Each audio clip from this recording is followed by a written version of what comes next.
Welcome to this audiobook series of Think and Grow Rich. In each video, we'll dive deep into one chapter of Napoleon Hill's timeless classic. You'll discover the key principles and actionable steps that can transform your mindset, unlock your potential, and help you achieve success in every area of life. Whether you're looking to build wealth, enhance personal growth, or master your mindset, this series will provide you with the insights you need. Let's begin with Chapter 13, The Brain, a broadcasting and receiving station for thought. The 12th step toward riches. More than 20 years ago, the author, working in conjunction with the late Dr. Alexander Graham Bell and Dr. Elmer R. Gates, observed that every human brain is both a broadcasting and receiving station for the vibration of thought. Through the medium of the ether, in a fashion similar to that employed by the radio broadcasting principle, every human brain is capable of picking up vibrations of thought which are being released by other brains. In connection with the statement in the preceding paragraph, compare and consider the description of the creative imagination as outlined in the chapter on imagination. The creative imagination is the receiving set of the brain, which receives thoughts released by the brains of others.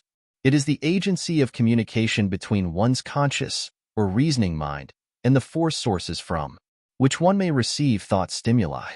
When stimulated or stepped up to a high rate of vibration, the mind becomes more receptive to the vibration of thought which reaches it through the ether from outside sources. This stepping up process takes place through the positive emotions or the negative emotions. Through the emotions, the vibrations of thought may be increased.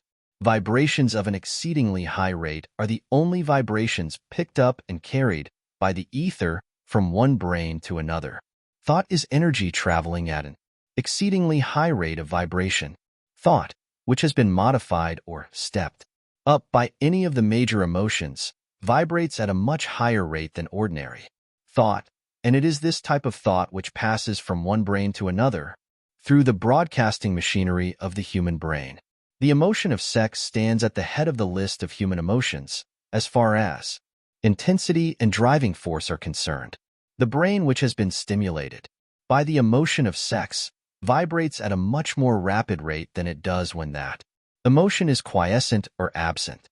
The result of sex transmutation is the increase of the rate of vibration of thoughts, to such a pitch that the creative imagination becomes highly receptive to ideas, which it picks up from the ether.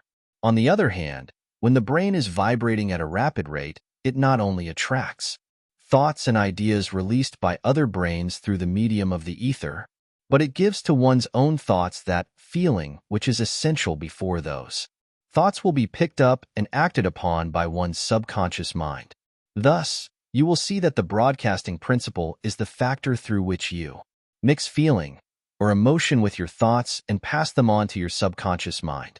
The subconscious mind is the sending station of the brain, through which vibrations of thought are broadcast. The creative imagination is the receiving set, through which the vibrations of thought are picked up from the ether, along with the important factors of the subconscious mind and the faculty of the creative imagination, which constitute the sending and receiving sets of your mental broadcasting machinery.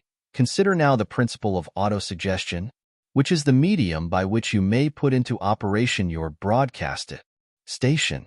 Through the instructions described in the chapter on autosuggestion, you were definitely informed of the method by which desire may be transmuted into its monetary equivalent. Operation of your mental broadcasting station is a comparatively simple procedure. You have but three principles to bear in mind and to apply when you wish to use your broadcasting station: the subconscious mind, creative imagination, and autosuggestion, the stimuli through which you put these three principles into action have been described. The procedure begins with desire. The greatest forces are intangible. The Depression brought the world to the very borderline of understanding of the forces which are intangible and unseen. Through the ages which have passed, man has depended too much upon his physical senses and has limited his knowledge to physical things, which he could see, touch, weigh, and measure. We are now entering the most marvelous of all ages, an age which will teach us something of the intangible forces of the world about us. Perhaps we shall learn, as we pass through this age, that the other self is more powerful than the physical self we see when we look into a mirror. Sometimes men speak lightly of the intangibles, the things which they cannot perceive through any of their five senses, and when we hear them, it should remind us that all of us are controlled by forces which are unseen and intangible. The whole of mankind has not the power to cope with, nor to control the intangible force wrapped up in the rolling waves of the oceans. Man has not the capacity to understand the intangible force of gravity, which keeps this little earth pinned in midair and keeps man from falling from it, much less the power to control that force. Man is entirely subservient to the intangible force which comes with a thunderstorm, and he is just as helpless in the presence of the intangible force of electricity. Nay, he does not even know what electricity is, where it comes from, or what is its purpose. Nor is this by any means the end of man's ignorance in connection with things unseen and intangible. He does not understand the intangible force and intelligence wrapped up in the soil of the earth, the force which provides him with every morsel of food he eats, every article of clothing he wears, every dollar he carries in his pockets. The dramatic story of the brain. Last, but not least, man, with all of his boasted culture and education, understands little or nothing of the intangible force, the greatest of all the intangibles, of thought. He knows but little concerning the physical brain and its vast network of intricate machinery through which the power of thought is translated into its material equivalent, but he is now entering an age which shall yield enlightenment on the subject. Already men of science have begun to turn their attention to the study of this stupendous thing called a brain, and, while they are still in the kindergarten stage of their studies, they have uncovered enough knowledge to know that the central switchboard of the human brain, the number of lines which connect the brain cells one with another, equal the figure 1, followed by 15 million ciphers. The figure is so stupendous, said Dr. C. Judson Herrick of the University of Chicago, that astronomical figures dealing with hundreds of millions of light years become insignificant by comparison. It has been determined that there are from 10 billion to 14 billion nerve cells in the human cerebral cortex, and we know that these are arranged in definite patterns. These arrangements are not haphazard. They are orderly.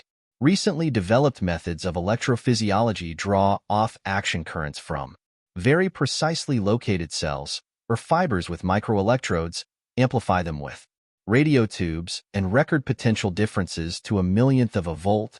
It is inconceivable that such a network of intricate machinery should be in existence for the sole purpose of carrying on the physical functions incidental to growth and maintenance of the physical body.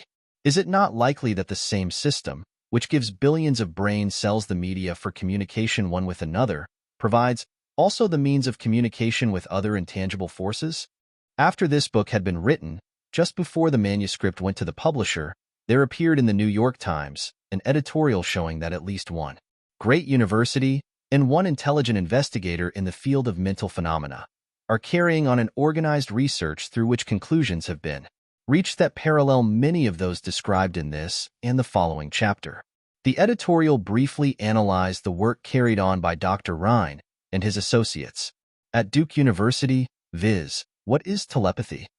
A month ago, we cited on this page some of the remarkable results achieved by Professor Rhine and his associates in Duke University from more than 100,000 tests to determine the existence of telepathy and clairvoyance. These results were summarized in the first two articles in Harper's Magazine. In the second, which has now appeared, the author, E.H. Wright, attempts to summarize what has been learned, or what it seems reasonable to infer, regarding the exact nature of these extrasensory modes of perception. The actual existence of telepathy and clairvoyance now seems to some scientists enormously probable as the result of Rhine's experiments.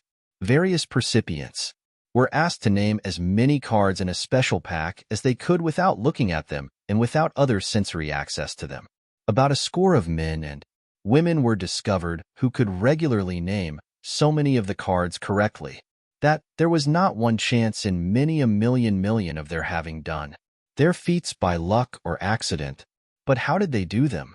These powers, assuming that they exist, do not seem to be sensory. There is no known organ for them. The experiments work just as well at distances of several hundred miles as they did in the same room. These facts also dispose, in Mr. Wright's opinion, of the attempt to explain telepathy or clairvoyance through any physical theory of radiation. All known forms of radiant energy decline inversely as the square of the distance traversed. Telepathy and clairvoyance do not, but they do vary through physical causes as our other mental powers do. Contrary to widespread opinion, they do not improve when the percipient is asleep or half asleep, but, on the contrary, when he is most wide awake and alert. Rhine discovered that a narcotic will invariably lower a percipient score, while a stimulant will always send it higher. The most reliable performer apparently can not make a good score unless he tries to do his best. One conclusion that Wright draws with some confidence is that telepathy and clairvoyance are really one and the same gift. That is, the faculty that V sees a card face down on a table seems to be exactly the same one that reads a thought reciting only in another mind. There are several grounds for believing this. So far, for example, the two gifts have been found in every person who enjoys either of them. In everyone so far, the two have been of equal vigor, almost exactly. Screens, walls, distances have no effect at all on either. Wright advances from this conclusion to express what he puts forward as no more than the mere hunch that other extrasensory experiences, prophetic dreams, premonitions of disaster, and the like, may also prove to be part of the same faculty. The reader is not asked to accept any of these conclusions unless he finds it necessary, but the evidence that Rhine has piled up must remain impressive. In view of Dr. Rhine's announcement in connection with the conditions under which the mind responds to what he terms extrasensory modes of perception, I now feel privileged to add to his testimony by stating that my associates and I have discovered what we believe to be the ideal conditions under which the mind can be stimulated so that the sixth sense described in the next chapter can be made to function in a practical way. The conditions to which I refer consist of a close working alliance between myself and two members of my staff.